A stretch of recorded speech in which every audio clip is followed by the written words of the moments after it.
Catherine Sterling thought she was the puppet master. She didn't just want her son to marry a billionaire heiress. She wanted to destroy the trash he loved before.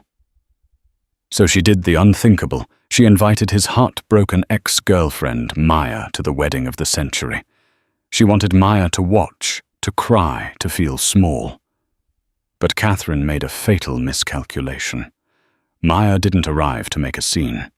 She arrived with 2 toddlers holding her hands, twins with the groom's eyes and the sterling chin. What was supposed to be a coronation became a massacre of secrets. This is the true story of how one woman's cruelty shattered her own son's life in seconds. The envelope was heavy. Cream-colored, textured cardstock that probably cost more than Maya Brooks's entire weekly grocery budget. It sat on her scuffed kitchen table in her small 2-bedroom apartment in Seattle, looking like a bomb waiting to detonate. Maya wiped her hands on a dish towel. The apartment was quiet for once. The twins, Leo and Sophie, were finally napping in the next room, their soft breathing the only rhythm in Maya's chaotic life. She picked up the envelope. The calligraphy was hand-lettered in gold ink. Ms. Maya Brooks. There was no return address, but she knew that handwriting. It was sharp, angular, and aggressive. It belonged to Catherine Sterling. Why now? Maya whispered to herself, her heart hammering a frantic rhythm against her ribs. It had been 4 years. 4 years of silence.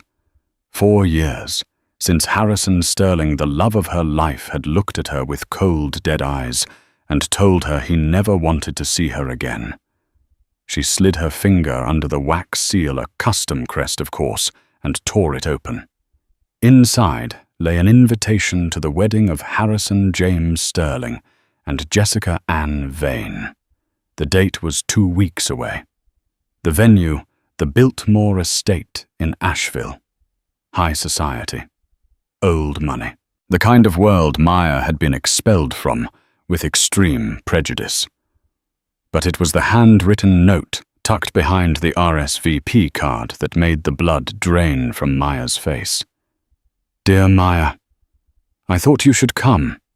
It's important for you to see what Harrison's life looks like when he makes the right choices. Jessica is everything you never could be. Come and drink some decent champagne for once. Consider it charity. Catherine. Maya dropped the note as if it were burning coal. The cruelty was breathtaking. Catherine wasn't content with just winning. She had to salt the earth. She wanted Maya there to witness the final nail in the coffin of their past. She wanted to parade Harrison's perfect, wealthy bride in front of the charity case. Tears pricked Maya's eyes, hot and angry. She looked toward the bedroom door where her children slept. His children. Leo with his stubborn jaw and thoughtful frown. Sophie with Harrison's exact shade of hazel green eyes. They were 3 years old. Harrison didn't know they existed. When they broke up, Maya hadn't known she was pregnant. By the time the stick turned pink, Harrison was already in Europe, blocked on every channel, shielded by his mother's team of lawyers and security. Catherine had threatened Maya with a restraining order if she ever tried to contact her family again. So Maya had done the only thing she could. She raised them alone. She worked double shifts at a graphic design firm, scraped by, and built a wall around her heart. She picked up the note again. Consider it charity. A slow, cold rage began to replace the sorrow in her chest. Catherine thought Maya was still the frightened 22-year-old girl she had crushed 4 years ago. Catherine thought Maya would burn this invitation and cry herself to sleep. Or perhaps worse, Catherine hoped Maya would show up looking pathetic, begging for scraps, proving to Harrison that he dodged a bullet. Maya walked to the mirror in the hallway. She looked tired, yes, But she wasn't broken. She was a mother of two. She had survived the Sterling family's wrath once. "She wants a show," Maya whispered, her reflection hardening. "I'll give her a show." She wasn't going to go there to stop the wedding. She wasn't going to go there to beg Harrison back. She was going to go there to introduce him to his children. She picked up her phone and dialed her best friend, Chloe. "Chloe," Maya said, her voice trembling, not with fear, but with adrenaline. "I need a dress, and I need you to book 2 plane tickets to Asheville. We're going to a wedding."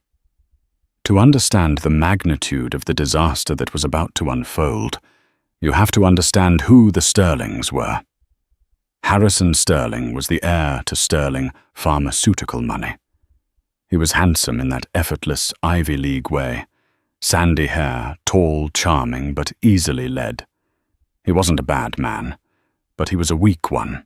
He had spent his entire life under the thumb of Catherine Sterling, a woman who treated her children like investment portfolios. Maya met Harrison in college. She was on a scholarship. He was in a fraternity named after his grandfather.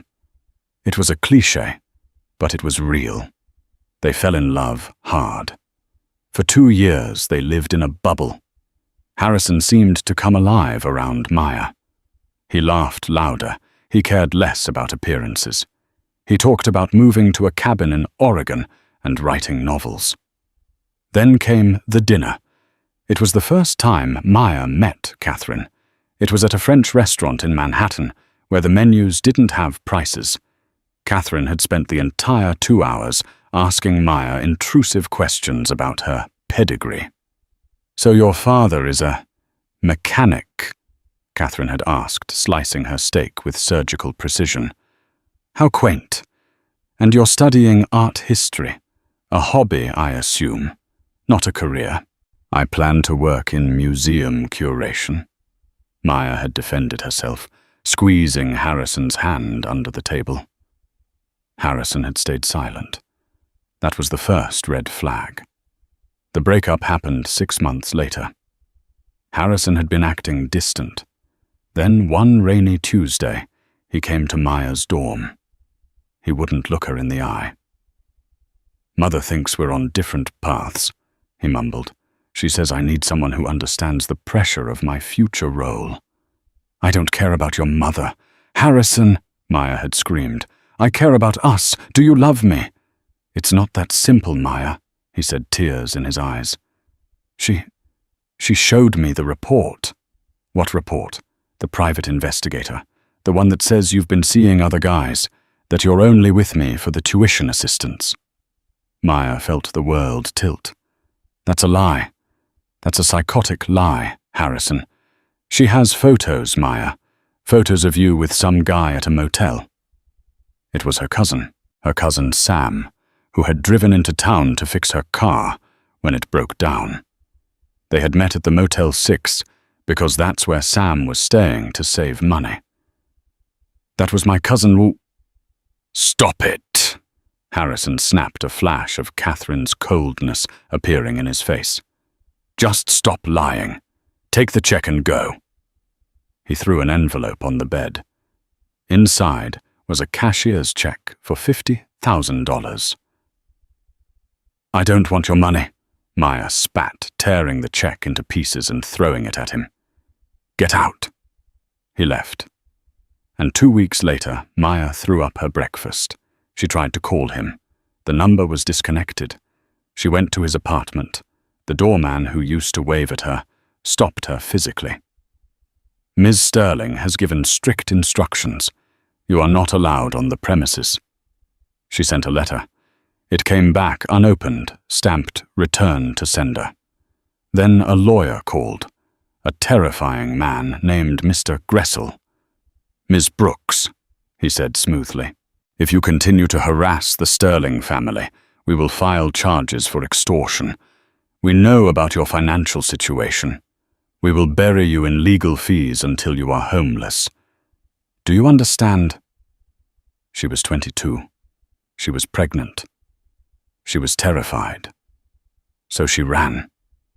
She moved to Seattle, changed her number, and focused on keeping her babies alive. She watched from afar via social media as Harrison moved on. He started dating Jessica Vane, a daughter of a senator. Jessica was perfect. Blonde, connected, wealthy, and willing to let Catherine run her life. Maya thought she had made peace with it. She looked at Leo and Sophie and told herself they were better off without the toxic Sterling influence. But then that invitation arrived. Catherine didn't just want Harrison to move on.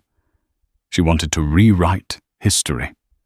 She wanted to prove that Maya was nothing. Catherine had no idea that Maya was currently packing 3 suitcases.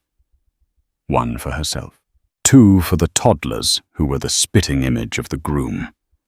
The wedding was held at the Biltmore estate, a sprawling castle of a venue that screamed American royalty.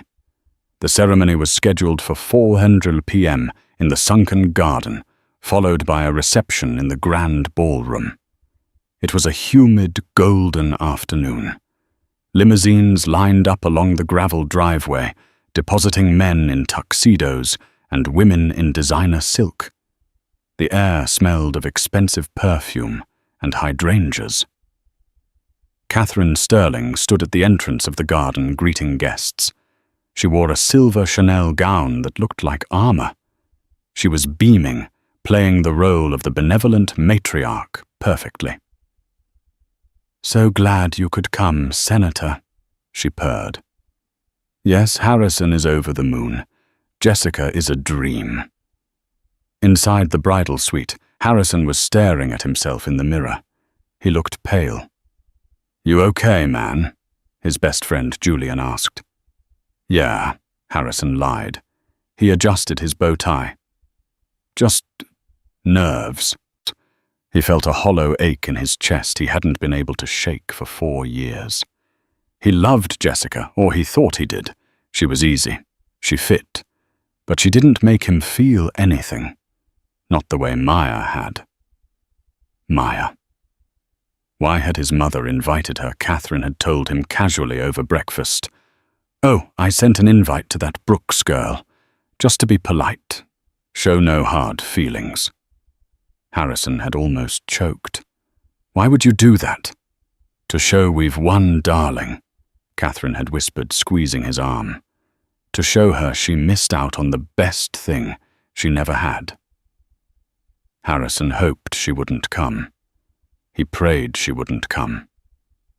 At 3:45 p.m., a black Uber SUV pulled up to the valet stand sandwiched between a Bentley and a Rolls-Royce. The valet looked down his nose as the door opened. First, a pair of emerald green heels hit the gravel. Maya stepped out. She wasn't wearing the rags Catherine expected. She had cashed in her meager savings, maxed out a credit card, and called in a favor from a friend who worked in fashion. She was wearing a structured floor-length gown in a deep midnight blue. It fit her like a second skin, elegant but striking. Her dark hair was swept up in a modern chignon. She wore simple pearl earrings. She looked regal. She looked like she belonged. But it was what or who she helped out of the car next that made the valet freeze. "Come on, Leo. Hold my hand, Sophie," Maya said softly. 2 toddlers hopped down. Leo was wearing a tiny navy suit with a clip-on bow tie. Sophie was in a cream dress with a blue sash. The valet stared. He looked at the boy's face. Then he looked at the massive poster of the groom near the entrance, then back at the boy. "Ma'am," the valet stammered. "I have an invitation," Maya said coolly, holding up the cream envelope. "For 3. She hadn't RSVP'd for 3. She knew there wouldn't be seats. She didn't care. Maya took a deep breath. Her heart was beating so hard she thought it might bruise her ribs. "Do this for them," she told herself. "Do this so they know their mother didn't hide." She walked toward the garden entrance. The usher, a young woman with a clipboard, smiled professionally, then faltered as she saw the children. Name, Maya Brooks. The usher scanned the list. I have you down for one, Ms. Brooks, and this is an adults-only ceremony. Oh, I'm sure Mrs. Sterling will want to make an exception for these two. Maya said, her voice loud enough to carry to the small crowd forming behind her. I really can't. Let them in. The voice came from behind the usher. It wasn't Catherine. It was Chloe, Maya's friend, who had arrived separately to provide backup, pretending to be a guest of a guest. Chloe stepped forward. I think the groom's mother will be very interested to see them. The usher, flustered, stepped aside. Maya tightened her grip on Leo's hand. Okay, monkeys, she whispered. Remember what we practiced quiet as mice until Mummy says. Yes, Mummy, Sophie chirped. They walked into the garden. The guests were already seated. The string quartet was playing Debussy. The atmosphere was hushed and reverent. Maya didn't sit in the back. She walked down the side aisle, head held high. Heads turned. Whispers started like a brush fire. Who is that? Is that the ex? Who are the children? My God, look at the boy. Catherine Sterling was in the front row, her back to the entrance, adjusting her hat. She didn't see Maya approach. Maya found an empty spot in the third row, the groom's side, naturally. She lifted Leo onto her lap and sat Sophie next to her. The music swelled. The minister took his place. Then Harrison walked out. He stood at the altar looking handsome and terrified. He scanned the crowd, smiling nervously at his friends. Then his eyes drifted to the third row. He froze. He stopped breathing. He looked at Maya. His eyes widened in shock. Then his gaze dropped to the little boy sitting on her lap, who was currently chewing on a plastic dinosaur. Leo looked up, saw Harrison, and frowned the exact same furrowed brow frown that Harrison made when he was confused. The resemblance wasn't just close, it was a mirror image. Harrison audibly gasped. The microphone on his lapel picked it up, a sharp huff of air that echoed through the speakers. Catherine, sitting in the front row, turned around to see what her son was looking at. She saw Maya. She smiled a cruel, thin smile. She came, Catherine thought. Good. Then Catherine looked down. She saw Leo. She saw Sophie. The color drained from Catherine's face so fast she looked like a corpse. Her hand flew to her pearl necklace, clutching it. The music stopped for the bride's entrance, but nobody was looking at the back of the aisle for Jessica. Every single person in the first 5 rows was looking back and forth between the groom and the twins in the third row. The silence was heavier than the humid air. "Mommy," Leo said loudly, his voice carrying in the sudden quiet. "Is that the man from the picture?" Maya looked straight at Harrison, her eyes locking with his. She didn't smile. She didn't cry. She just nodded. "Yes, baby," she said clearly. "That's your father." A collective gasp ripped through the crowd. Someone dropped a champagne glass on the stone patio. Smash! Catherine stood up trembling. "Security!" she shrieked, her composure shattering instantly. "Get this woman out of here, she's lying." "Security!" Harrison stepped off the altar.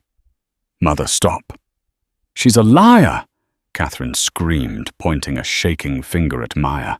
"She's a gold-digging whore who—" "I said, stop!" Harrison roared. He walked down the aisle. He didn't look at his mother. He didn't look at the guests. He walked straight to the third row. Maya stood up, holding Leo. Harrison stopped 2 feet away. He looked at Leo. Leo looked back, unafraid. Harrison reached out a trembling hand. He touched Leo's cheek. The boy didn't flinch. "How old?" Harrison whispered, his voice cracking. 3, Maya answered. 3 years and 4 months. Harrison did the math. The blood rushed to his face. But you said, he turned to his mother, you told me she had an abortion. You told me she never wanted to see me again. Maya's eyes narrowed. I never had an abortion, Harrison. I never got a choice. Your mother threatened to have me arrested if I told you. Harrison turned slowly to face Catherine. The look on his face wasn't the look of a son anymore. It was the look of a man who realized his entire life was a fabrication. But before he could speak, the doors at the back of the garden threw open. Jessica Vane, the bride, stood there in a $20,000 Vera Wang dress, holding a bouquet of white roses. She had been waiting for her cue. She saw the commotion. She saw Harrison standing with another woman and 2 children. She didn't run away crying. Jessica dropped her bouquet, hiked up her dress, and marched down the aisle. What, Jessica hissed, is going on here? The silence in the garden was absolute. Even the birds seemed to have stopped singing. All eyes were on Jessica Vane, the woman in the white dress who had just had her wedding interrupted by her groom's secret family. Jessica was known in social circles as a senator's daughter. That title usually implied she was polite, decorative, and submissive. Catherine Sterling had hand-picked her for exactly those qualities. Catherine miscalculated. Jessica was a senator's daughter, which meant she knew exactly how to handle a scandal, and she had 0 tolerance for being played for a fool. Jessica stood before Harrison, Maya, and the children. Her face was unreadable. She looked down at Leo, who was still holding his plastic dinosaur. Jessica. Harrison started, his voice thick with panic. I swear to you I didn't know. I had no idea. Quiet, Jessica commanded. Her voice wasn't loud, but it whipped through the air like a lash. She turned her gaze to Catherine. Catherine was currently dabbing at her face with a handkerchief, trying to regain the upper hand. Jessica, darling, Catherine said, her voice trembling with fake sympathy. I am so sorry. This unstable woman has clearly been stalking Harrison. We will have them removed and— Stop talking, Catherine, Jessica said. The crowd gasped. Nobody told Catherine Sterling to stop talking. Jessica turned back to Maya. She looked Maya up and down, taking in the cheap but elegant dress, the tired eyes, the protective stance over the children. Then she looked at the twins. She leaned down her massive tulle skirt, rustling on the grass, bringing her face level with Leo. Hi, Jessica said softly. Leo blinked. Hi. Are you a princess? A ripple of nervous laughter moved through the crowd. Today I am, Jessica said. She looked at the boy's eyes. Then she looked up at Harrison. She stood up slowly. Harrison, Jessica said, her voice icy calm. If you tell me you don't see your own face on that boy, I will walk out of here and sue you for fraud. Do you see it? Harrison looked at his son. Tears spilled over his cheeks. Yes, I see it. He looks just like me. And you, Jessica turned to Catherine. You invited her. To make a point, Catherine snapped, dropping the facade. To show her that she lost. I didn't know she would drag these bastards along with her. The word hung in the air. Bastards. Harrison flinched as if he'd been slapped. Maya stepped forward, her hand raising to strike Catherine, but Jessica beat her to it, not with a slap, but with a word. That's it, Jessica said. She turned to the minister who was hovering awkwardly by the altar. Reverend, please announce that the wedding is cancelled. Jessica, no! Catherine shrieked, grabbing Jessica's arm. Think of the press. Think of your father's campaign. You can't just cancel, Jessica ripped her arm away. She looked at Catherine with pure disgust. My father's campaign can survive a cancelled wedding. It cannot survive a marriage into a family that treats children like garbage. I'm not marrying a man who abandons his kids, and I'm certainly not having you as a mother-in-law. She ripped the veil off her head and threw it on the ground. Harrison, Jessica said, looking at the devastated groom. You have a choice to make right now. You can chase after me, or you can be a father. You can't be both. She turned on her heel and marched back up the aisle, her head held high. Harrison stood paralyzed. He looked at Jessica's retreating figure, the safe, wealthy, easy future he had been promised. Then he looked at Maya, who was trembling, holding 2 children who shared his blood. He looked at his mother, whose face was twisted in a rictus of hate. Harrison took a step. He stepped toward Maya. "Get them inside," Harrison said, his voice low and rough. "Get them out of the cameras. We're going to the library." The library of the Biltmore estate was a cavernous room filled with leather-bound books and smelling of old money. Currently, it felt like a chaos. Harrison, Maya, the twins, and a seething Catherine were locked inside. Harrison had posted his best friend Julian at the door, with instructions to let no one in. Harrison poured himself a scotch, his hands shaking so badly the crystal decanter rattled against the glass. He downed it in one gulp. He turned to Maya. She was sitting on a velvet sofa, Leo and Sophie playing with coasters on the coffee table. "Why didn't you tell me?" Harrison asked, his voice broken. 4 years, Maya, why?" "I tried," Maya cried, the exhaustion finally breaking through her composure. "I called you for weeks. Your number was changed. I sent letters. They came back." "I never got any letters," Harrison said. "Of course you didn't," Maya spat. She reached into her purse and pulled out a crumpled, yellowing envelope. "Because she intercepted them." She threw the letter onto the desk in front of Catherine. Catherine didn't look at it. She sat in a high-backed chair, staring at the wall, refusing to acknowledge the children. "And when I tried to come to the apartment," Maya continued, her voice rising, "your doorman threw me out. And then he called." "Who?" "Mr. Gressel, your mother's lawyer." Maya looked at Catherine. "Tell him, Catherine. Tell him how you threatened to bury me in legal fees. Tell him how you said you'd have social services take the babies away if I ever contacted Harrison." Harrison turned slowly to his mother. He looked like a man waking up from a long coma to find his house had burned down. "Mother," he said, "is that true?" Catherine finally looked at him. Her eyes were hard, devoid of regret.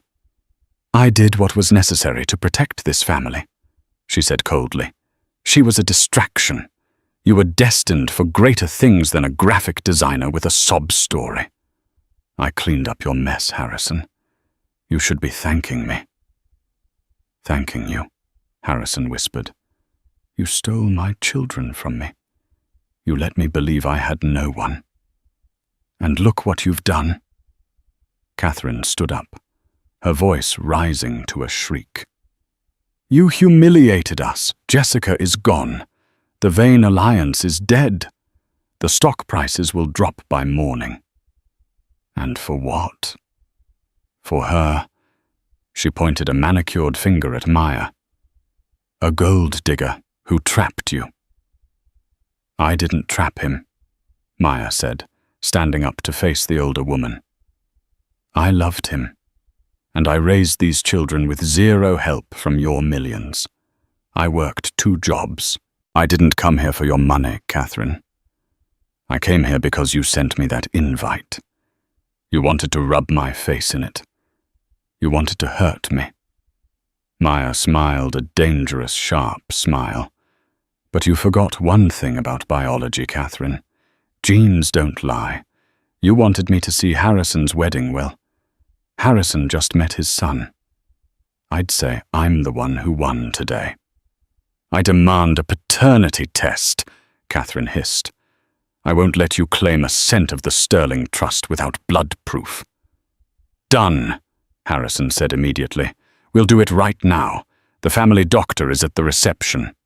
And when it comes back positive, Maya challenged Catherine. What then? Catherine straightened her dress. She looked at the twins with a look of pure calculation. Then we will discuss custody. If they are Sterlings, they will be raised as Sterlings, in boarding schools, away from your influence. Maya laughed. It was a dry, humorless sound. Over my dead body. Don't test me, girl.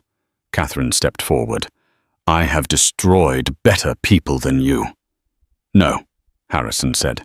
He stepped between them. He towered over his mother. For the first time in his life, he didn't slouch. He didn't look away. You're done, Mother. Excuse me. You're done, Harrison repeated. You're not taking these kids. You're not sending them to boarding school. You're not going near them. If you try to sue for custody, if you try to hurt Maya, I will go to the press. Catherine scoffed. You wouldn't dare. You're weak, Harrison. Try me, Harrison said. I will tell every reporter outside exactly what you did. The blackmail, the threats, the intercepted mail. I will burn the Sterling reputation to the ground, and I'll start by resigning from the board, effective immediately. Catherine paled. The reputation was the only thing she loved more than control. You can't, she whispered. Watch me, Harrison said. He turned to Maya. Let's go. I'll get us a hotel. We need to talk. Alone. He scooped up Sophie, who had fallen asleep on the cushions. He looked at Maya, waiting for permission. Maya hesitated. She looked at the man who had broken her heart, seeing the ghost of the boy she loved fighting his way out. She nodded. Leo, come on, she said. They walked out of the library, leaving Catherine Sterling alone in the silence of her own making. If the wedding was the explosion the morning after, was the radioactive fallout. Catherine Sterling woke up in her master suite at the Biltmore, not to the sound of birds, but to the rhythmic thrum, thrum, thrum of a helicopter circling overhead. She pulled back the heavy velvet curtains and looked down at the estate gates. They were barricaded. A swarm of paparazzi vans, news trucks, and freelance photographers were camped out like vultures waiting for a carcass. She turned on the television. It was the first mistake of the day. The local news was gone. In its place was Good Morning America. The chyron at the bottom of the screen read in bold red letters, The Red Wedding. Sterling, heir's secret family, revealed. And there, plastered on the screen in high definition, was a photo. It wasn't the posed professional shots Catherine had paid thousands for. It was a grainy cell phone picture taken by a guest. It showed Harrison on his knees in the grass, weeping, holding the hand of a toddler who looked exactly like him, while Jessica Vane, the runaway bride, stormed off in the background. Catherine grabbed her phone. She dialed Senator Vane. Voicemail. She dialed the chairman of the Sterling board. Voicemail. She dialed her publicist, a woman she paid $20,000 a month. The publicist picked up on the first ring. Catherine, don't speak. Just listen. It's over. What do you mean it's over? Catherine hissed, clutching her silk robe. Spin this. Tell them the woman is a mentally unstable stalker. Tell them the children were hired actors. I don't care what you say, just fix it. I can't fix this, Catherine. The publicist said, her voice unusually sharp. Jessica Vane just gave an exclusive interview to Vanity Fair. She didn't hold back. She told them everything. The intercepted letters, the threats, the fact that you knew about the pregnancy 4 years ago. She called you a monster in Chanel. Catherine felt the blood drain from her face. Jessica wouldn't dare. Her father need my donations. Her father is issuing a statement distancing himself from the Sterling family as we speak, the publicist replied. The board is calling an emergency meeting at noon. They want your resignation, Catherine. If you don't give it, they'll vote you out for gross moral turpitude. You're toxic. Nobody wants to be seen with you. The line went dead. Catherine stared at the phone. For 30 years, she had been the puppet master of Asheville society. She had moved people like chess pieces. Now the board was gone. The senator was gone. Her son was gone. She looked at her reflection in the antique vanity mirror. She didn't see a monster. She saw a mother who had done what was necessary. Ungrateful, she whispered to the empty room. All of them. Ungrateful. 5 miles away, the atmosphere in the presidential suite of the Omni Grove Park Inn was entirely different. It was quiet, tense, and thick with the ghosts of the last 4 years. Harrison had booked the suite under a fake name, James Miller, to avoid the press. It was a sprawling space with a stone fireplace and a view of the Blue Ridge Mountains, but right now it felt like a bunker. Maya was in the kitchenette cutting up strawberries for the twins. Her hands were steady, but her mind was racing. She had slept on the couch. Harrison had slept in the armchair. Neither had dared to share the bed. Harrison was sitting on the floor in the living area. He was surrounded by expensive toys he had ordered from room service, a giant teddy bear, a remote-controlled car, a set of building blocks. He looked terrified. He pushed the red race car toward Leo. "Vroom," Harrison said, his voice cracking slightly. "Do you like cars, Leo?" Leo, sitting cross-legged in his pajamas, looked at the car, then at Harrison. He didn't smile.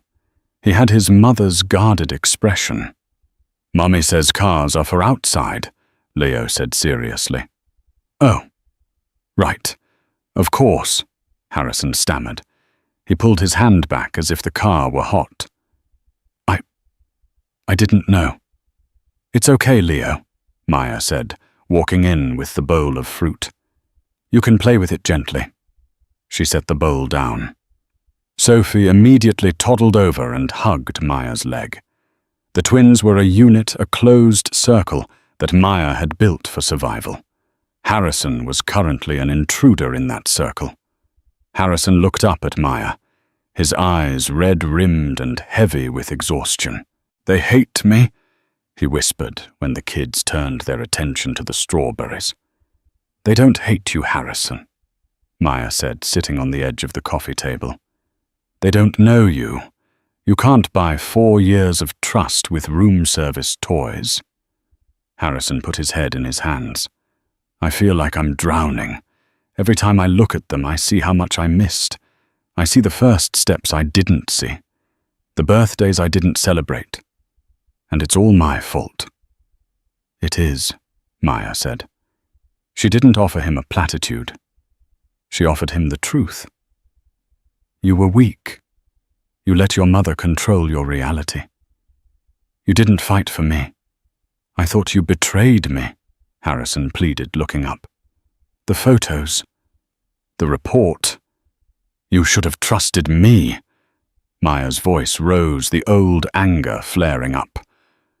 "I was the girl you wanted to marry, Harrison, and you took the word of a paid investigator over mine. That's what hurts the most. Not that you left, but that you thought so little of me." Harrison flinched. The truth hung in the air, heavy and undeniable. "I know," he said softly, "and I will spend the rest of my life trying to fix that. But right now, I just want to know if they like strawberries. I want to know if Sophie is afraid of the dark. I want to know who they are." Maya looked at him. She saw the arrogance of the sterling heir stripped away, leaving just a man who was desperate to know his own blood. "Sophie sleeps with a nightlight," Maya said quietly, "and Leo is allergic to peanuts, and they both love the story about the moon rabbit." Harrison nodded, absorbing the information like it was sacred scripture. Moon rabbit. Okay. I can learn that. Just then a sharp knock echoed at the heavy oak door of the suite. Maya stiffened. "Did you order food?" "No," Harrison said. His demeanor changed instantly. The vulnerability vanished, replaced by a cold, protective alertness. He stood up. "Stay here with the kids."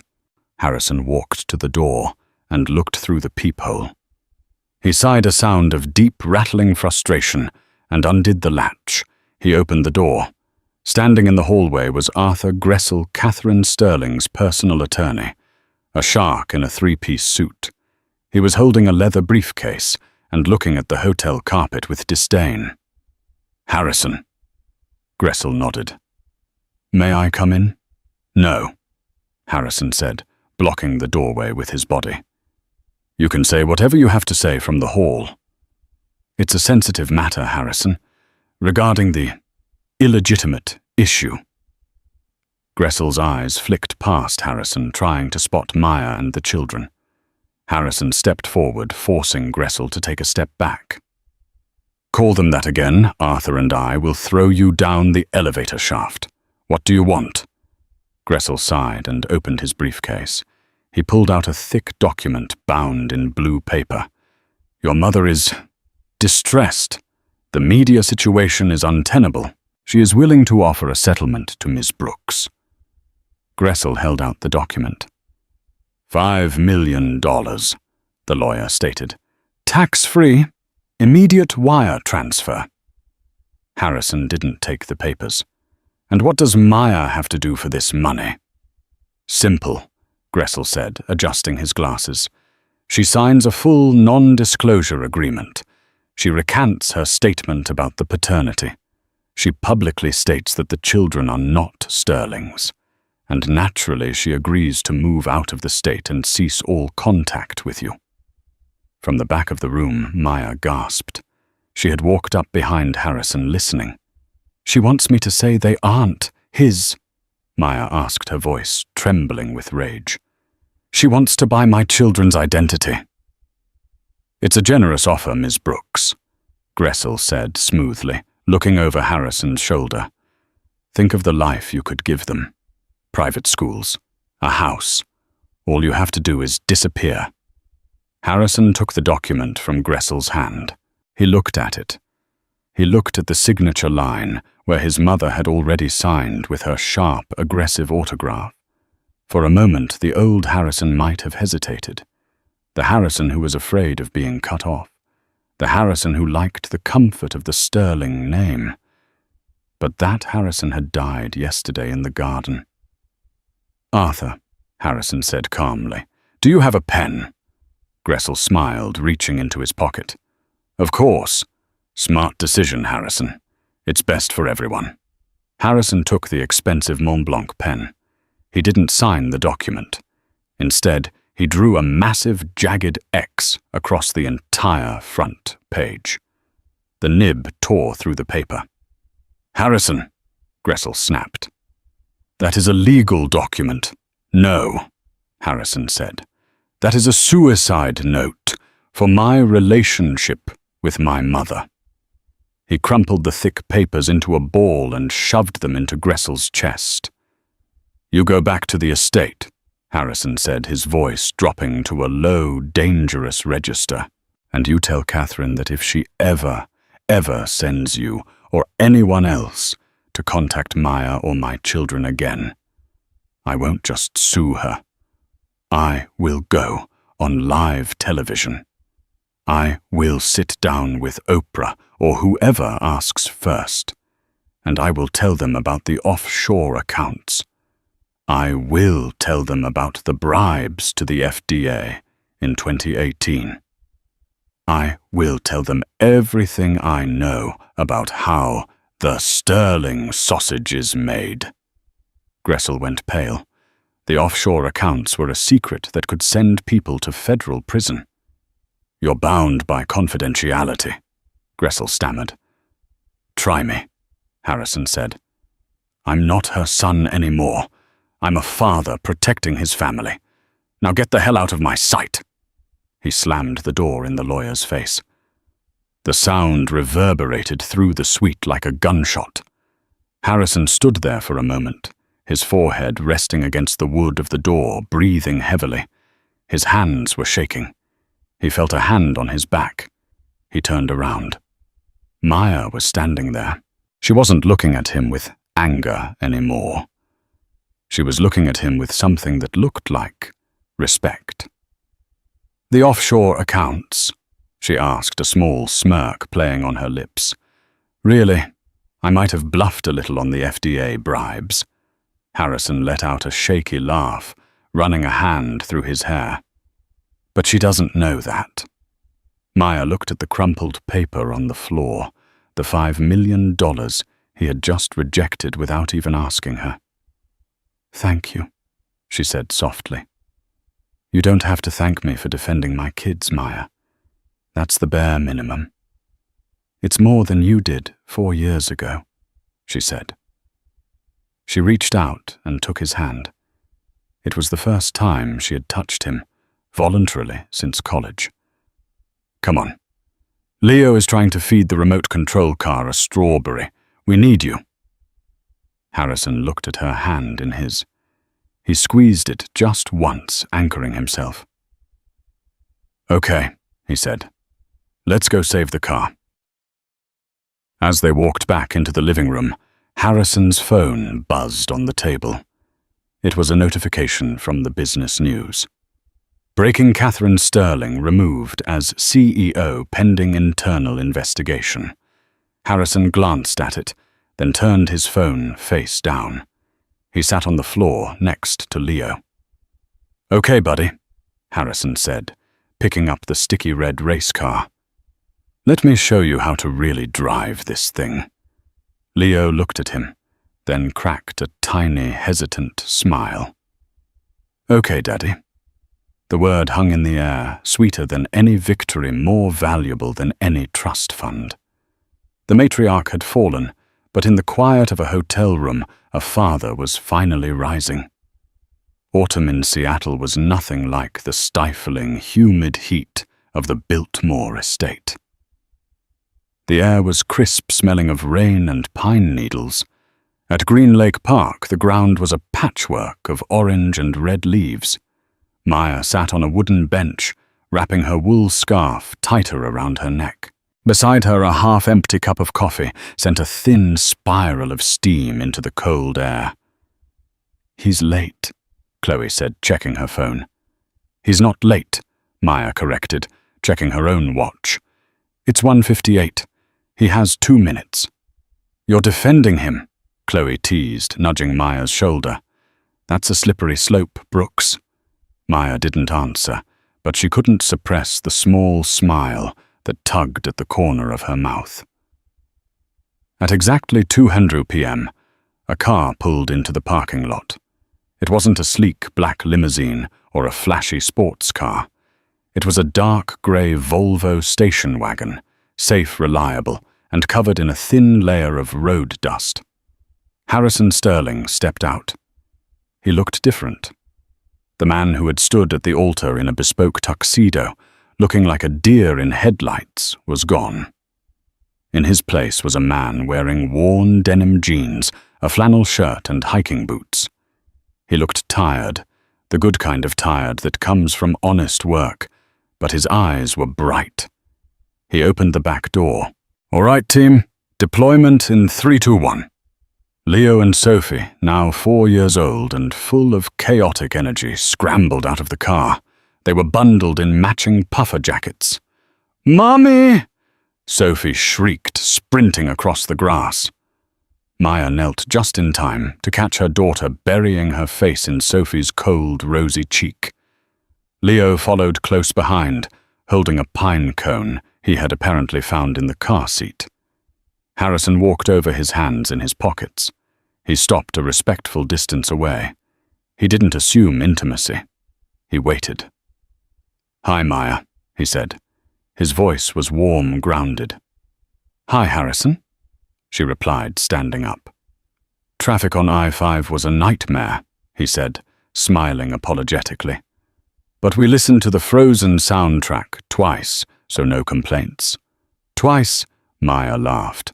"You're a brave man." "I'm a trained professional now." Harrison winked. He looked at Leo. "Hey, buddy, show Mummy the drawing you made at my place." Leo proudly produced a crumpled piece of construction paper. It was a drawing of 4 stick figures standing under a very large yellow sun. Daddy. Mummy. Leo. Sophie. Maya looked at the drawing, then at Harrison. They weren't living together.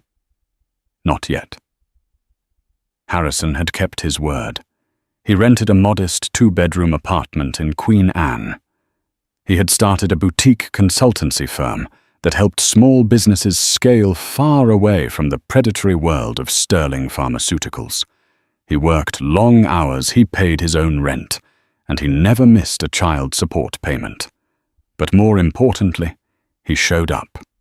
Every soccer game, every fever, every nightmare.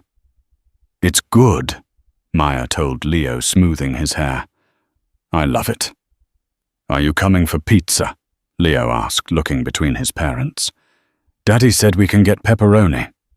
Maya looked at Harrison. He was looking at her with that same intense hope he'd had in college, but tempered now by humility. He wasn't asking to own her. He was asking to join her. "Yeah," Maya said softly. "I think I'm coming for pizza." Harrison's smile broke wide open, genuine and relieved. He reached out, and for a moment his hand brushed hers. It was electric, familiar, and promising.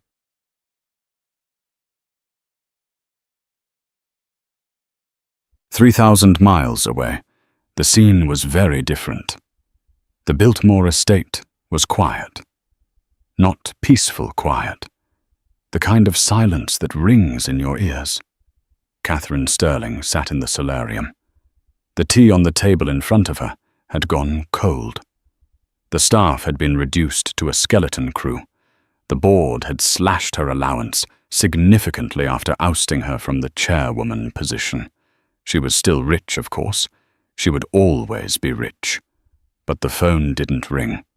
On the table sat a stack of glossy magazines. She picked one up.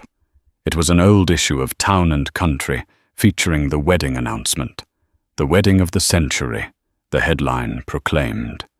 She traced her finger over Harrison's face in the photo. "He'll come back," she whispered to the empty room. "They always come back when the money runs out." But deep down in the place where her heart used to be, she knew he wouldn't. She had raised Harrison to value the Sterling name above all else. She hadn't realized that by inviting Maya that day, she had inadvertently given him something worth more than the name a spine. Catherine Sterling had won every battle she ever fought. She defeated competitors, silenced critics, and arranged the perfect life. But as the sun set over her empty empire, casting long, lonely shadows across the marble floors, she realized she had lost the war. She had invited the ex to destroy her. Instead, the ex had arrived with the truth and set her son free. And that is the story of how a mother's cruelty became the catalyst for her own downfall. Catherine Sterling wanted to break Maya's heart one last time. But she forgot the most important rule of nature: the bond between a parent and child is stronger than any bank account. The invitation was meant to be a weapon. Maya Brooks turned it into a map home. Harrison and Maya are taking it one day at a time. They aren't remarried yet, but sources close to the family say Harrison is currently shopping for a ring, and this time his mother won't be choosing it. What do you think? Did Harrison do enough to redeem himself? If you were Maya, would you have given him a second chance, or was 4 years of silence too much to forgive? I want to hear your thoughts in the comments below. If you enjoyed this roller coaster of a story, please smash that like button. It helps the algorithm find more drama lovers like us. And don't forget to subscribe and hit the bell icon so you never miss the next part of our storytelling sessions. Thanks for watching, and remember, sometimes the best revenge is just living a happy life. See you in the next video.